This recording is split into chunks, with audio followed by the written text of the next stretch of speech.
Уважаемые зрители, в этом выпуске хочу показать вам настоящую красоту Омана. Она совсем не в центральных его городах, а в прибрежных дорогах, умопомрачительных пляжах, запрятанных в горах оазисах, бескрайних жарких пустынях из рыже-желтого песка и соли, в удивительных разноцветных озерах, от небесно-голубых до розовых, в заброшенных древних поселениях и встречах с диким животным миром. Оман, в общем, за пределами известных сетей отелей, не готовая к цивилизованному туризму страна, но от этого еще более привлекательная. Тут можно оказаться совершенно на пустынном пляже всего в часе езды от цивилизованного города, познать единение с природой и почувствовать себя настоящим первооткрывателем, при этом практически не подвергаясь опасности. В Омане дешевый бензин и аренда машин. Не воспользоваться этим – преступление. Так что возьмем простенькую машинку, вместе составим маршрут, подготовимся к возможным сложностям, опасностям и любым неприятностям и обозрим небывалые красоты Омана в роуд-трип по Оману с Лерушкой-путешественницей. Кто вы такая? Как кто? Я талант. Самолеток. Изобретательница и путешественница.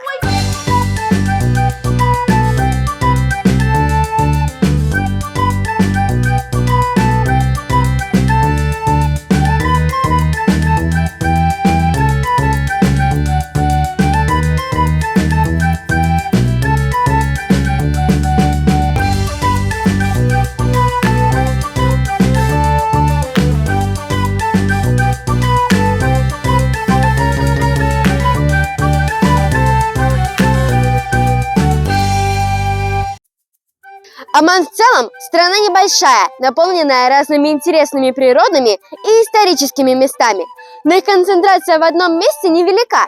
По крайней мере, ни в Салала, ни в Дукум, ни в Маскат собрать интересную существенную туристическую программу нам не удалось. Развлечения в Маскат типа посещения рынка вообще смешны. Вы можете сходить на любой вещевой российский рыночек и увидеть такие же торговые ряды. Никакой особой арабской культуры в этом месте не осталось. Или даже наоборот, она настолько растворилась в уличной торговле, что идет с ней в комплекте, независимо от того, в какой стране вы такой рыночек найдете.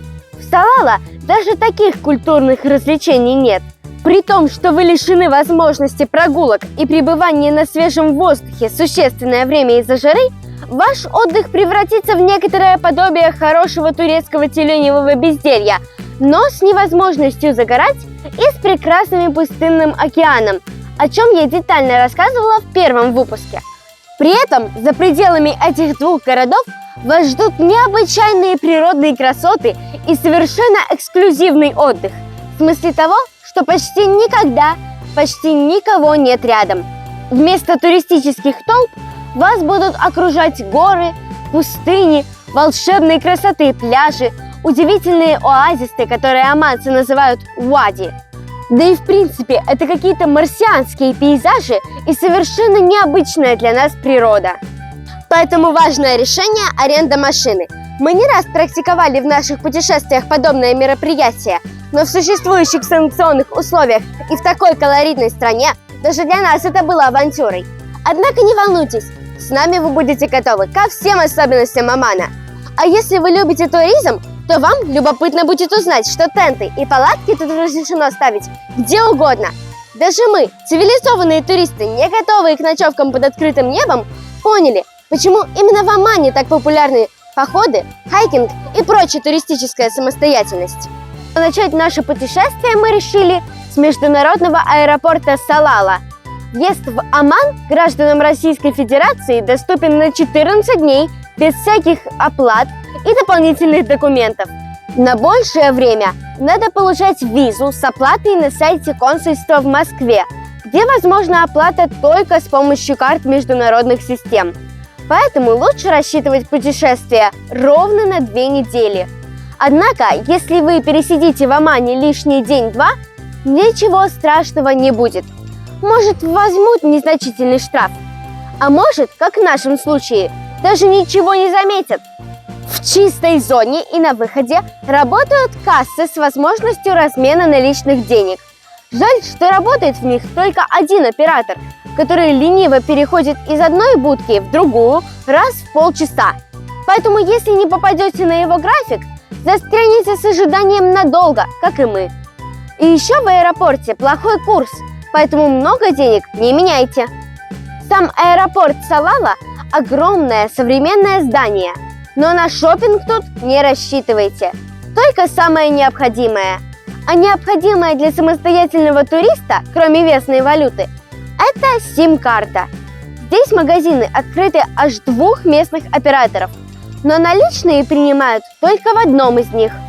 Об аренде машины, естественно, надо договориться заранее. В Омане есть почти все известные фирмы по аренде машины, но сдадут ли они нам машину без кредитки, было непонятно. К тому же мы хотели больше поддержать местных операторов, чем глобальную западную экономику. Поэтому сразу через Google Maps проверили все фирмы Rent a Car в аэропорте, куда мы приземлялись. Выбрали фирму Аль-Равази, потому что у них оказались самые доступные цены. За почти новенький MG5 по 14 реалов в день, что составляет примерно $36. Мы решили сразу ездить только по цивилизованным дорогам, но Оман славен и поездками по бездорожью. Будьте аккуратны с песком, ездить по нему – особое мастерство. Справятся, впрочем, внедорожники. Цена за Toyota Prado уже 36 реалов в день. Нам удалось договориться о бронировании машины без кредитной карты, ведь санкции не позволяют нам расплачиваться картами западных систем, а Union Pay в Омане не действует. Кстати, как я и говорила в первом ролике, все вопросы в Омане решаются по WhatsApp. Со всеми отелями, дайверами, с которыми мы плавали, и со всеми сервисами, которыми мы пользовались, мы общались в основном через этот мессенджер. Машину подвезли прямо к выходу из аэропорта. Несколько подписей на формальном листочке, фотография машины со всех сторон, чтобы не упустить какие-то царапинки. Мы отдали наличными стоимость аренды за весь срок вперед и сели в машину. Мы решили составить смелый маршрут и проехать сначала почти до границы с Йеменом, где нас ожидали волшебные пустынные пляжи. Далее от города Мирбад, где мы остановились, чтобы заняться дайвингом, по всему побережью через город Дуком, где с одной стороны машину сжигает безжалостное огромное солнце, а с другой почти вплотную подступает океан. Мы доехали до заповедных черепашьих берегов мыса Аль-Хад. Здесь мы полюбовались вылезающими на берег для продолжения рода зелеными морскими черепахами, о чем я рассказывала в выпуске про дайвинг в Омане. Далее, через старинный порт Сур и самые известные оазисы Омана, наш маршрут лежал до столицы – Маскат. После этого обязательная остановка в главном туристическом центре Омана – древней столице крепости Низва. Вокруг нее построено огромное количество разрушенных и частично восстановленных городов, крепостей, фортов, замков, ради которых можно совершить вообще отдельную поездку в Оман. Пожалуй, и мы выделим на это отдельный выпуск. Ну и в завершении мы вернулись уже через горы и пустыни по самому быстрому маршруту напрямик от Низва до Салала, чтобы отправиться домой из того же аэропорта, из которого прилетели. Первый переезд от Салала до Дукум, наверное, одно из самых живописных путешествий, что я когда-либо совершала. Мы сразу обозначили на карте несколько точек. Можно даже сказать, что это первопричина нашей поездки, так легендарные пейзажи этих берегов. И они нас не разочаровали. Практически на всем протяжении путешествия то подступающие, то отступающие от дороги горы создавали совершенно неземной эффект, производя впечатление инопланетной прогулки. При этом мы ни разу не попали в пробку, нигде не застревали на светофорах, просто мчали по бескрайним берегам, время от времени останавливаясь, чтобы искупаться в море на фоне абсолютно невероятных пейзажей. В реальности всему происходящему прибавляло всегда практически полное отсутствие людей, о чем я прожужжала вам все уши еще в первом выпуске. В Мирбад мы останавливались в пафосном, но потрепанном отеле Windham Gardens Салала. Номера тут большие, удобные, только вот влажность слишком высокая. Кормят тут отлично и на завтрак, и в обед, и на ужин. Есть восточные блюда, но в основном отель рассчитан на итальянских путешественников. Тут даже пасту готовит итальянский повар. Главный минус Виндхэм в Мирбате – плавать тут совершенно невозможно. Весь берег усеян скальными породами. Видимо, как компенсацию этому, тут выстроен огромный бассейн. Поэтому, несмотря на то, что нам предстояло почти 8-часовое путешествие, мы сначала усиленно подкрепились, а потом хорошенько поплавали в бассейне и выехали около 12. Темнеет в Омане в мае где-то в районе 7, поэтому было понятно, что в Дуком мы приедем уже затемно. Кроме совершенно невероятных пейзажей, мы запланировали и некоторые важные остановки прямо по пути следования. Почти все они расположились или совсем на берегу океана, или недалеко от него. Купаться на организованном пляже сада с туалетами и даже какими-то детскими развлечениями, не работающими в жаркий сезон, мы не стали. Просто прошли по берегу и полюбовались невероятно живописными окружающими пейзажами. Мы знали, что впереди нас ждет еще большое количество пляжей, а так рано мочить купальники еще не хотелось. Могила пророка Салиха для нас не имела религиозного значения. К тому же, несмотря на упоминание в Коране, жил Салих задолго до появления исламской религии, и вся эта история про самудян, верблюдицу из скалы и ее убийство как-то кажется очень похожими на библейские. Наконец, нам было интересно, насколько реальны такие древние захоронения. Конечно, ответ на этот вопрос мы не нашли. Однако ни внешний вид, ни уважение к древностям нас не разочаровали. Гробница в окружении возвышающихся гор выглядит как почти современное здание в окружении вечных доисторических скал. Мы не рискнули зайти внутрь, хотя все постройки были открыты. Кстати сказать, скалы тут тоже очень необычные, разноцветные, с какими-то вставками гранитных пород. Просто ради наблюдения за ними уже следует сюда приехать. Ну и в принципе тут зевать не приходится. Смотрите внимательно по сторонам, наблюдайте за всем, что вас окружает. Например, в одном устье почти пересохшей реки нас заинтересовал небольшой водоем, вернее его цвет, а еще вернее цвета. Мы еще вернемся к цветным водоемам, ведь раньше я считала, что розовые озера есть только в Крыму и Африке. Я рассказывала о розовом цвете озера в выпусках про озеро Каяшское и Сосик-Сиваш. А тут цвета изменялись от ярко-голубого до ярко-желтого. Но самое интересное, когда мы дошли по устью до воды, то обнаружили разных птиц, среди которых были настоящие фламинго. Правда, не розового, а белого цвета. Видимо, в этих водоемах рачки, которыми они питаются, не дают им окраситься в розовый цвет. Забегая вперед, мы найдем позже и водоемы с розовым цветом. Но пока отправимся дальше, к руинам древнего города Хасик до исламского времени. Они тоже оказались общедоступными.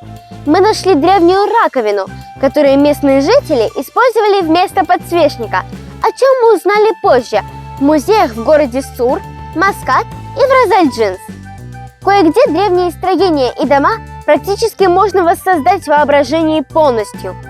Как под этим палящим беспощадным солнцем что-то может сохраниться в принципе. Несмотря на очевидную историческую ценность, в городе мы не нашли ни указателей, ни каких-либо информационных табличек. Так и остался таинственным этот древний каменный город в наших глазах. Native Waterfalls – это совершенно удивительное место, где по песчаникам с гор вода постоянно капает с большой высоты, по пути расплескивая капли, превращая их в еле уловимый дождь, или даже правильнее сказать влагу. Удивительно, что в такую жару водопад продолжает быть влажным. Мы видели уже 3 водопада недалеко от Салала, которые полностью высохли к маю. Видимо, во время сезона Кхариф вода тут бурными потоками несется с обрыва, и вместе с водой веками размывался песчаник, формируя элементы застывшего песочного водопада. Так и кажется, что эти песчаные застывшие формы, будто волны, сейчас обрушатся вниз. Очень необычное и красивое зрелище. А благодаря постоянной влаге тут везде растут деревья и даже манго, а также водятся комары и слепни. Так что будьте аккуратны, эта прекрасная достопримечательность может оставить не очень приятные воспоминания. Но и везде на дороге и вокруг Native Waterfalls очень влажно, так что не мудрено подскользнуться. Поэтому, хоть и Native Waterfalls не называется Уади, его вполне можно причислить к списку этих удивительных мест, которые я назову оазисами. Когда полуденный зной начал немного утихать, мы тут же бросились к первому попавшемуся пляжу. Впрочем, по пути их было так много, что каждый не получится даже упомянуть. У каких-то даже устроена некоторая инфраструктура, раздевалки, туалеты, беседки. Но главное, чистейший, бескрайний океан был у всех. Я уже рассказывала о пляжах в своем первом выпуске про Оман. И если вы так же, как и я, любите водную стихию, эти волшебные берега, прекрасная вода и невероятные пейзажи не оставят вас равнодушными. За все наше путешествие первого дня, не считая самого Мирбад и Дуком, мы останавливались у пляжей 4-5 раз, и 2 из них хорошенько покупались. С одной стороны, это нас существенно задержало. С другой, наверное, это было главное удовольствие всего путешествия. Так что рекомендую обязательно повторить наш подвиг. Где-то через 3-4 часа путешествия, не считая остановок, дорогу преграждают оманские военные, которым нужно показать права. Ну а потом дорога начинает уходить вверх, в горы. Дабы попрощаться с этой частью океана, на верхнем обрыве в сторону пляжа организована смотровая площадка. Совсем недалеко от нее прячется следующий оазис – Вади Ал-Накхил, который еще называется Корсинак. Вначале это зрелище кажется неестественным.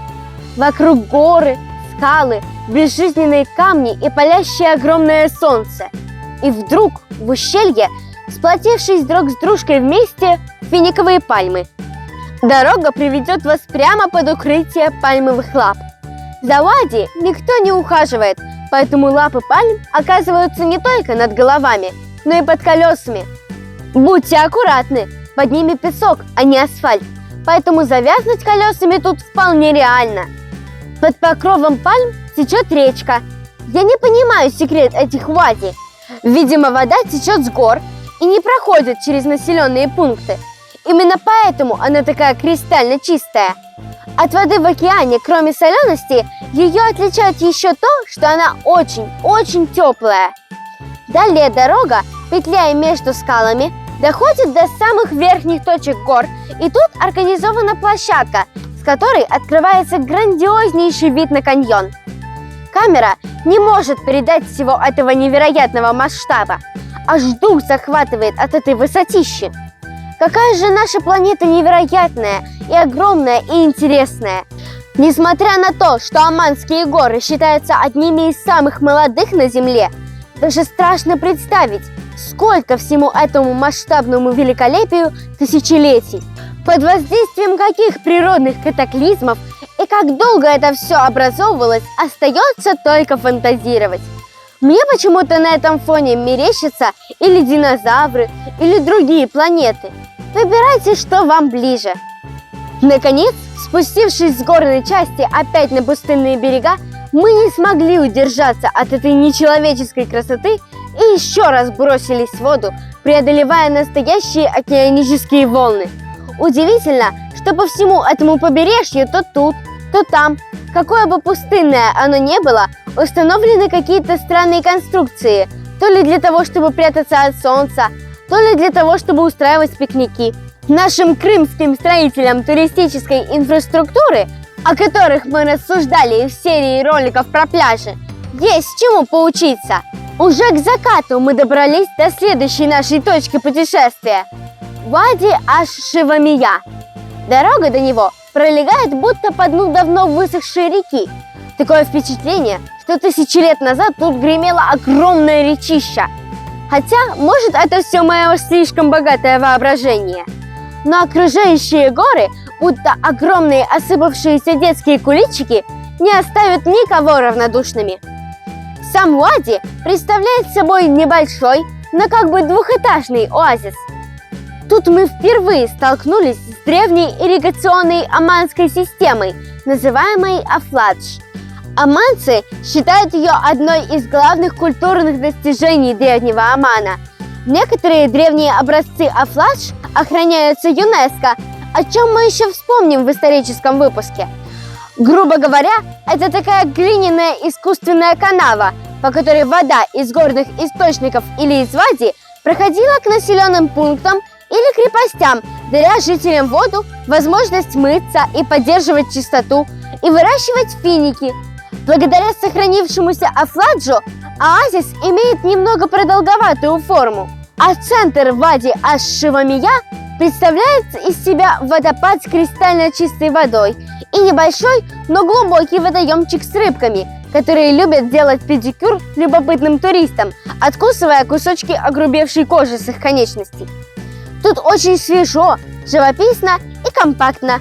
Водопад, кстати, имеет похожие на Native Waterfall элементы, как бы застывший горный поток, не спадающий с обрыва в виде песочно-глиняных формирований.